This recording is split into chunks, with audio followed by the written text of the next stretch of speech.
Welcome back to the show, everyone. Nice to see you. Not really going to be talking about a lot of bourbon today, but just a couple of new pickups from last week. Noble Oak. This actually sounded bourbon whiskey finished with sherry oak staves. I think it's staves. Anyway, that sounded really good. I'm excited about that. And then somehow I've never tried Maker's Mark 46, so excited to try those bad boys. They were pickups from the past week or so, so I haven't cracked them open yet. So we'll see. They might be good, they might be horrible, they might be average.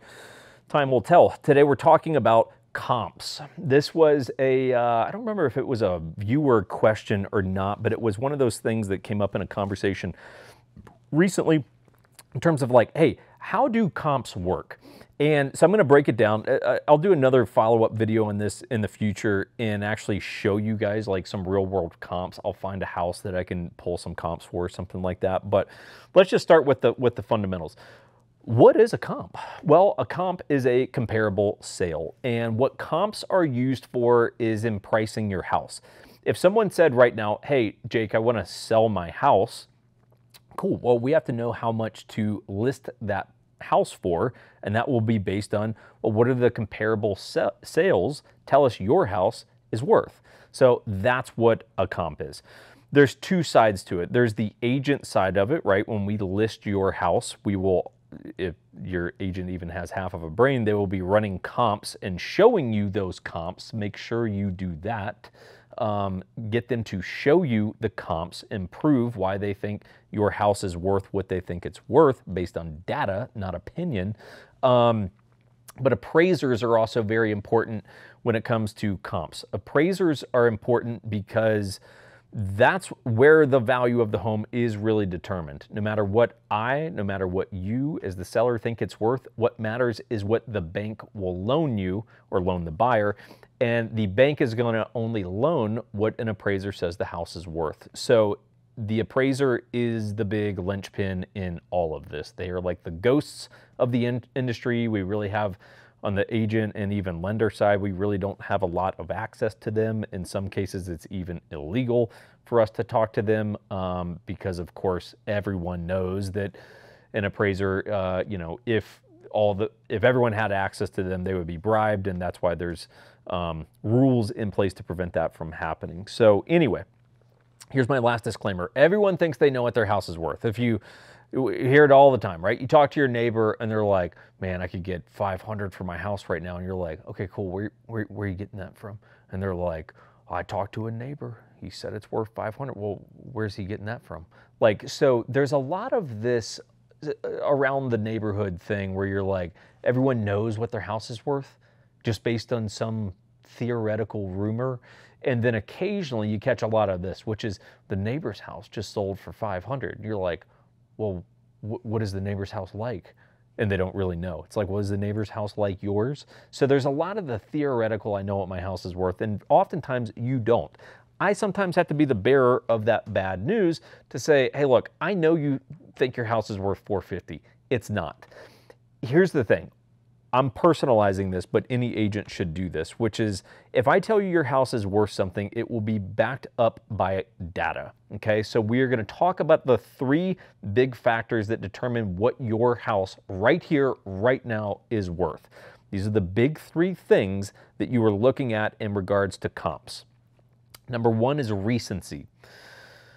A comp can really only be used as a comp if it is within about 90 days old. So much of this depends on the area where you are. If you're in an urban environment and there's a lot of sales, then you can for sure use 90 days, maybe even 60 days is the time window at which you're looking at other properties. If you live in the middle of nowhere and you're in a town where there's like, 3,000 people or whatever, you live out in the country or something, you're like, look, there simply are not that many home sales, then the recency will get extended, right? Maybe to 6 months. And if the appraiser's still like, man, I can't even find anything in 6 months, shoot, he might push it out to 9. I think that's probably highly uncommon, but you guys get the idea. If there's plenty of comps within 90 days. That's the target timeline. When I'm looking at comparable sales, I'm focusing in on 90 days. Then I'll maybe push it to 4 months. If I have to, I'll push it to 6, but that's really pushing it. Like I really don't like looking as far back as 6 months unless it's absolutely necessary because there simply are not other comparable sales. So that's number one, is recency, which 90 days being the target timeline. Number two is proximity.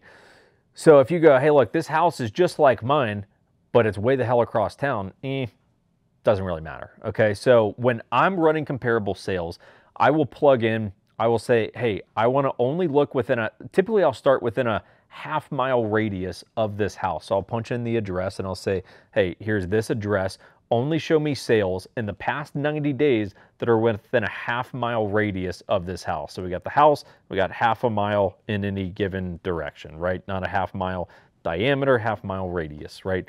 Going back to algebra or geometry, shows you how much I paid attention in math class. But that's the big thing, right, is location. It has to be close by.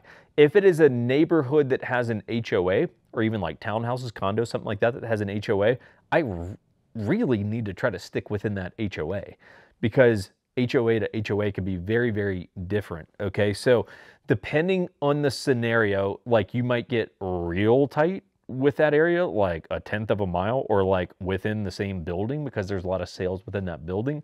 But like worst case scenario, I'm trying to keep it within half a mile, for sure within the same city. If you're like border another city and you're like, well, half a mile over, I go from this city to now it's legally that city. I really don't want to use those comps that are in the other city because it's a different city. You know, like that's really tough. Like I'd rather push the comps further this way into your own city. It is a little tricky if you guys aren't getting the idea here. So number one, recency within the past 90 days. Number two, location within a half-mile radius of this location. Number three is just the style house.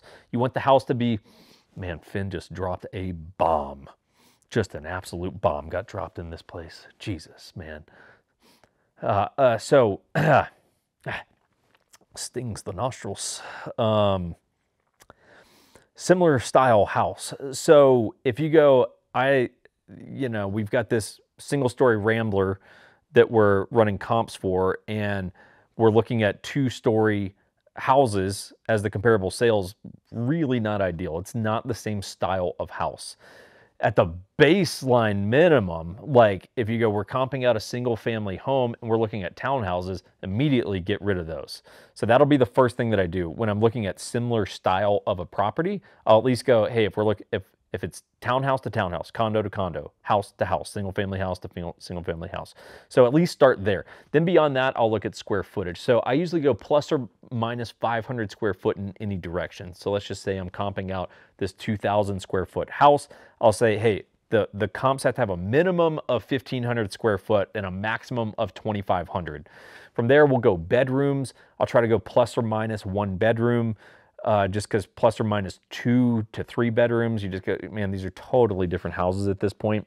Similar size lots would be ideal. So try not to be like, I'm looking at a house that has a 0.2 acre lot and I'm looking at half-acre lots. Man, that's a big difference. That's 2.5 times the actual land mass associated with that house. So try to really stick to the basics, like single story or 2 stories, like whatever it is. That's the big thing, right? And the tighter you can get these things dialed in, my goal typically is to have like 3 to 5 places where you're like, those are 3 to 5 really good comps. Because if you look at most appraisals, where the appraiser will tell you which houses they use for the comparable sales, usually there's only like 2 to 3 of them. I mean, it's very rare that I've even seen 5 in there. So I'm trying to have like about 3 really good comps where you're like, look, that thing was sold 60 days ago. It's a quarter mile away, and both the houses are Ramblers. They're both within a couple hundred square foot of each other, same number of beds, ideally same number of baths, similar style lot. That's about all you can do. If you go, one's a little bit more dated, one's a little bit newer, cool, you can account for some of that, just by running some numbers, but like that's kind of where you're going with this, guys. So what's the moral of the story? If you own a home, don't listen to your neighbors when they're like, oh, your house is worth this, bro.